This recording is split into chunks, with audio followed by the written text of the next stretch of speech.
تهران وايي د پاکستان په کوربتوب غونډه کې ایران ګډون نه دی کړی. د ایران د بهرنیو چارو وزارت ویاند وايي د پاکستان په کوربتوب په هغه غونډه کې ایران ګډون نه دی کړی چې د ډیپلوماسۍ له لارې د تهران او د واشنګټن ترمنځ د روانې جګړې د درولو هڅې کوي. اسماعیل بقایي ویلي هیوادونه باید له ایران د تمه ونه لري چې په یو اړخیز ډول جګړه ودروي. هغه زیاته کړي د پاکستان په کوربتوب روانې هڅې د اړوندو هیوادونو خپل چوکاټ دی او تر اوسه له امریکا سره ایران هیڅ مستقیمې خبرې نه دي کړي. اولا هیچ مذاکره مستقیمی تا الان با آمریکا نداشتیم. از آخرین دور مذاکراتی تا الان آنچه که مطرح بوده پیام هایی بوده که از طریق برخی واسطه ها از جمله پاکستان دریافت کردیم مبنی بر تمایل و درخواست آمریکا برای مذاکره. اسماعیل بقایي ویلي د ایران ته غیر مستقیم ځینې غوښتنې رسیدلې چې افراطي او غیر منطقي دي.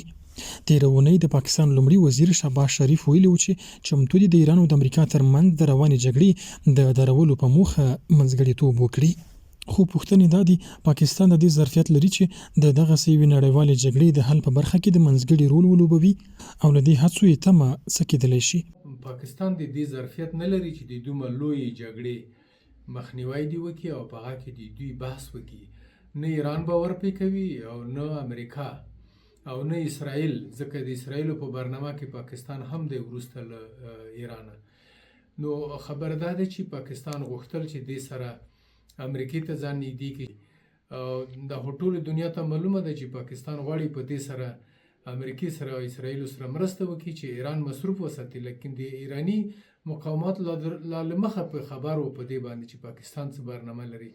هغوی هم پاکستان ته تن نه ورکوي. پاکستان هغه نړیوال موقف چې پخوا به یې درلودو هغه ستراتیژیک موقف اوس نه لري. د پاکستان لوري د منځګړیتوب د هڅې په داسې حال کې له ناکامۍ سره مخ دي چې د یو ګاونډي په توګه په ښکاره ډول په ایران د امریکا بریدونه نه دي غندلي. له دې ورهاخوا یې تېره اونۍ له هرمز تنګي تر خپلو بیرغونو لاندې تېرې کړې 10 بیړۍ تیل هم امریکا ته ورکړل، هغه څه چې ایران په کلکه له هرمز تنګي څخه امریکا او متحدینو ته د تیلو پر تېرېدو بندیز لګولی دی.